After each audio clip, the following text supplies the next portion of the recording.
اعوذ باللہ من الشیطان الرجیم بسم اللہ الرحمن الرحیم۔ سب ناظرین کو علم اسلام چینل میں خوش آمدید اور خلوص بھرا سلام۔ میرے پیارے عزیز دوستو، ان ویڈیوز کی تیاری اور ایڈیٹنگ میں انتہائی احتیاط کی جاتی ہے، پھر بھی انسان ہونے کے ناطے کسی آیت کا ترجمہ یا کسی حدیث کا ترجمہ غلط ہو جائے تو میں اللہ تعالیٰ سے معافی کا طلبگار ہوں۔ ناظرین سے گزارش ہے کہ اگر کوئی غلطی سامنے آئے تو کمنٹس میں مطلع فرمائیں۔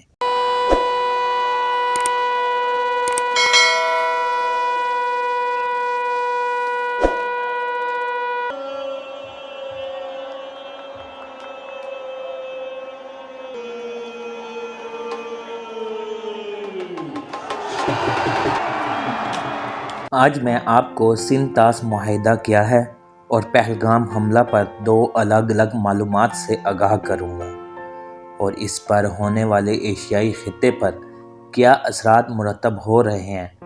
لہٰذا میری آپ سب سے گزارش ہے کہ ویڈیو کو مکمل سنیے گا۔ السلام علیکم ناظرین، سندھ طاس معاہدہ پاکستان اور بھارت کے درمیان پانی کی تقسیم کا تاریخی معاہدہ ہے۔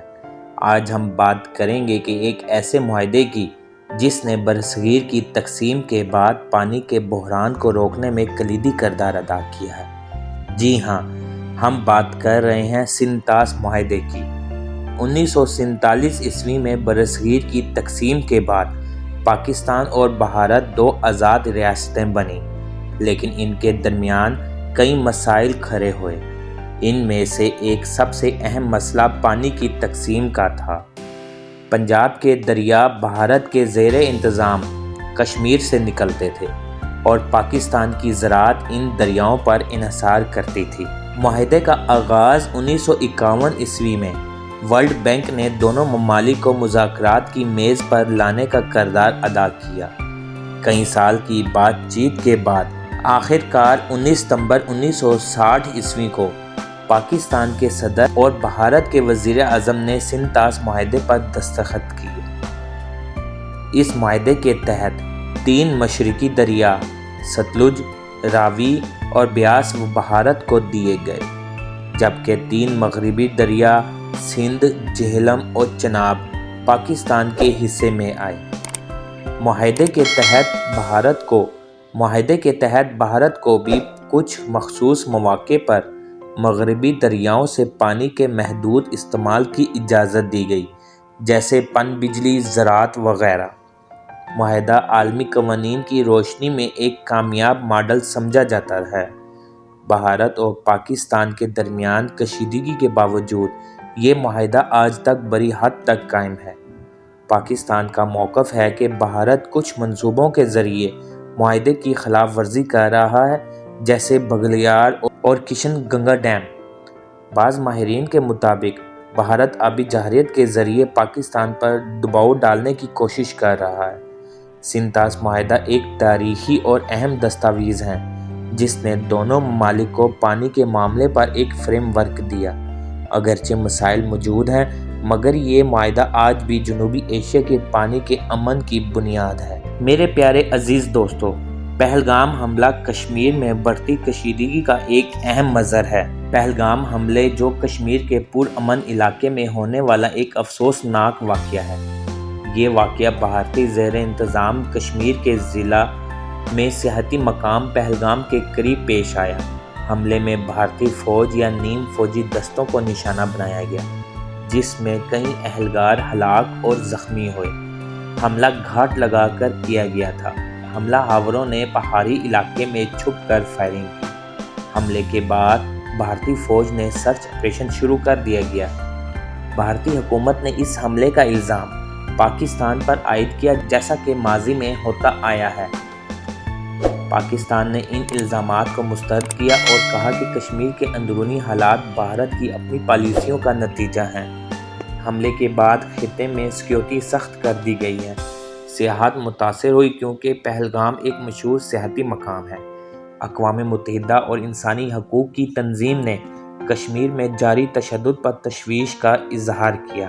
بعض بین الاقوامی مبصرین کا کہنا ہے کہ مسئلہ کشمیر کا پائیدار حل ہی ایسے واقعات کو روک سکتا ہے۔ پہلگام حملہ ایک افسوسناک ثانیہ ہے جو اس بات کی یاد دہانی ہے کہ کشمیر کا مسئلہ صرف جغرافیائی نہیں بلکہ انسانی جانوں کا بھی ہے۔ اس کا پرامن اور منصفانہ حل وقت کی سب سے بڑی ضرورت ہے۔ میرے پیارے عزیز دوستو، ایک جانب جہاں پاکستان اور بھارت فوجی کشیدگی کے تازہ مرحلے میں داخل ہو رہے ہیں، وہیں دوسری جانب کچھ حلقوں کا کہنا ہے کہ اس بار حالات ماضی کی نسبت زیادہ خطرناک ہو سکتے ہیں۔ ہماری نسلوں کو بقا کے لیے دو اہم مسائل لاحق ہیں، ایک جوہری تنازع جبکہ دوسرا ماحولیاتی تباہی۔ اس جملے میں شامل جوہری تنازع اور اس کے سنگین خطرے سے تو سب ہی واقف ہیں، لیکن بڑے پیمانے پر یہ شعور نہیں کہ ماحولیاتی تباہی کا پہلو کس قدر تشویشناک ہے۔ یہ بالخصوص جنوبی ایشیا کے لیے اہم ترین مسئلہ ہے، جہاں بڑھتی ہوئی شہرکاری کے مسائل کا سامنا خطے کے دریا کر رہے ہیں۔ بڑے بڑے ڈیمز پانی کے بہاؤ کی راہ میں رکاوٹ بن رہے ہیں، جبکہ گلوبل وارمنگ کی وجہ سے پہاڑوں پر جمی برف تیزی سے پگھل رہی ہے۔ پاکستان اور بھارت دونوں ہی مشترکہ طور پر سیلاب اور خشک سالی کے چیلنجز کا سامنا کر رہے ہیں۔ ایسے میں اگر دونوں ممالک کے درمیان پانی کی تقسیم پر بھی تنازع کھڑا ہو گیا تو یہ ایک مہلک بحران کی صورت اختیار کر لے گا۔ اس کے علاوہ کشمیر، جس کے دعوے دار دو نہیں بلکہ تین ممالک ہیں، گزرتے وقت کے ساتھ تباہ کن سیلابوں کا مرکز بن چکا ہے، اور اب سیلابوں کا وہ موسم بھی دور نہیں ہے۔ سانحہ پہلگام انتہائی لرزہ خیز تھا، لیکن اسے جواز بنا کر طبلِ جنگ نہیں بجایا جا سکتا، اور نہ ہی پانی کی تقسیم کو ہتھیار بنا کر یا نفرت پھیلا کر مسائل سے نپٹا جا سکتا ہے۔ دوسری جانب دنیا اسرائیل اور ایران کے درمیان ممکنہ طور پر تباہ کن تنازع کی بھی شاہد ہے، جس میں دونوں ہی فریق دعویٰ کرتے ہیں کہ وہ جنگ اور متوقع ناقابل بیان نقصانات اٹھانے کے لیے تیار ہیں، لیکن ایران کی سب سے بڑی کمزوری شاید امریکہ اور اسرائیل کے اتحاد کا طاقتور ہتھیار ثابت نہ ہو۔